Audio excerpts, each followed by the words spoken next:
हम्म। पिछली वीडियो में हमने सी तक सॉल्व किए थे, अब करेंगे डी वाला। डी वाला है कि किरचॉफ का धारा वितरण का प्रथम नियम पालन करता है। किसका पालन करता है? किरचॉफ का धारा वितरण नियम पालन करता है। धारा वितरण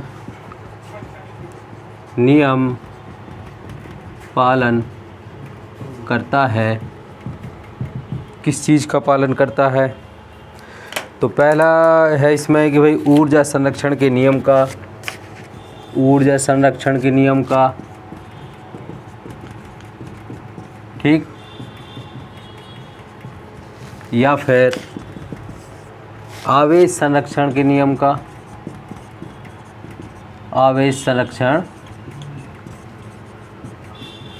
के नियम का, या फिर संवेग संरक्षण के नियम का,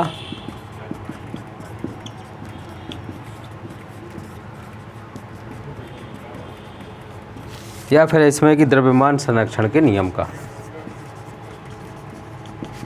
द्रव्यमान संरक्षण के नियम का। तो इसमें से है वही कि किरचॉफ का जो धारा वितरण नियम है वो ये कहता है कि आवेश, ठीक है, प्रथम नियम कि आवेश विभिन्न जगहों से एक बिंदु पर आने वाला आवेश जितनी मात्रा होगी तो वहाँ से जितना आवेश जाएगा तो सबका टोटल जोड़ना घटाना शून्य हो जाएगा। ये कहता है, मतलब आवेश संरक्षण का नियम। ऊर्जा संरक्षण के नियम में कौन कौन से नियम आते हैं? तो ऊर्जा संरक्षण के नियम में बहुत सारे नियम आते हैं। किरचॉफ का द्वितीय नियम भी आता है इसमें क्या आता है? किरचॉफ का द्वितीय नियम भी आता है, द्वितीय नियम, ठीक है, किरचॉफ का द्वितीय नियम आता है। इसके अलावा इसमें हाँ, संवेग संरक्षण के नियम में आपका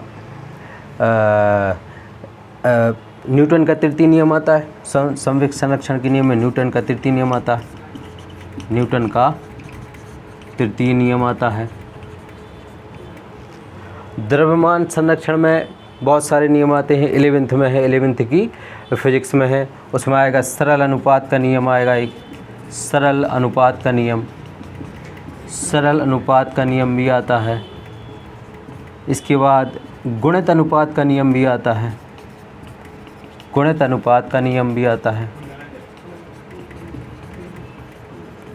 तो इसका सही आंसर क्या है? आवेश संरक्षण का नियम, जो किरचॉफ का प्रथम नियम है, धारा वितरण नियम, वो इस पर,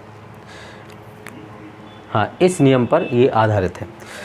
चलिए, इसका जो दूसरा प्रश्न है, मतलब ई वाला है, वो है कौन सी घटना प्रकाश की तरंग प्रवृत्ति नहीं दर्शाती है? कौन सी घटना, ठीक है ना, ये वाला, कौन सी घटना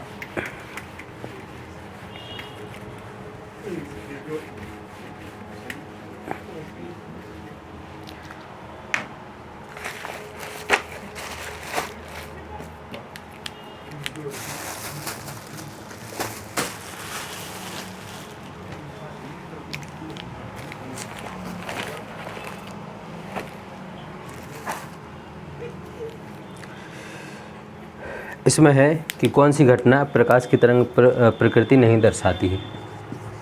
कौन सी घटना प्रकाश की तरंग प्रकृति नहीं दर्शाती है? ठीक है, तो यहाँ पर जो 4 दिए हैं वो हम देख लें कौन कौन सा है। प्रकाश विद्युत प्रभाव, प्रकाश विद्युत प्रभाव, प्रकाश विद्युत प्रभाव।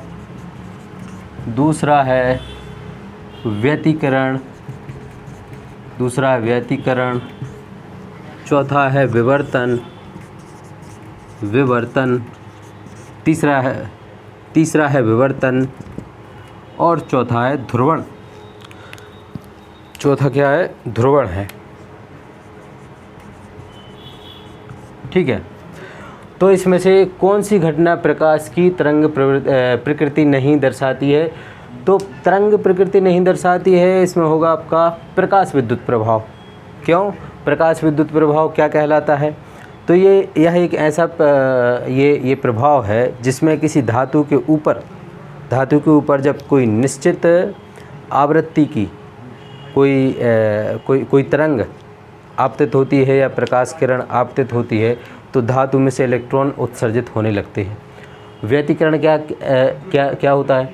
जब निश्चित आवृत्ति की तरंगें एक ही ओर मिलती हैं तो उनका परिणाम ही अधिक होता है। या तो उनका यानी कि मान के चलो कोई प्रकाश की चमक है तो उसकी चमक या तो बहुत ज़्यादा हो जाएगी या फिर उसकी चमक कम हो जाएगी। विवर्तन क्या होता है? जब प्रकाश किसी ऐसे स्थान से निकलता है, आर पार होता है जो अत्यंत छोटा हो और जिसके किनारे अत्यंत तीक्ष्ण हो, तो वहाँ से प्रकाश मुड़ जाता है। ठीक है ना। और ध्रुवण तो ये कौन सी प्रकृति है? ये तरंग प्रकृति का, यानी 1 2 3 ये तीनों तरंग प्रकृति के हैं और ये तरंग नहीं, ये कण की प्रकृति है। ठीक है ना। तो इसका उत्तर क्या होगा? इसका उत्तर होगा आपका पहला वाला, प्रकाश विद्युत प्रभाव, यानी उत्तर पहला प्रकाश विद्युत प्रभाव।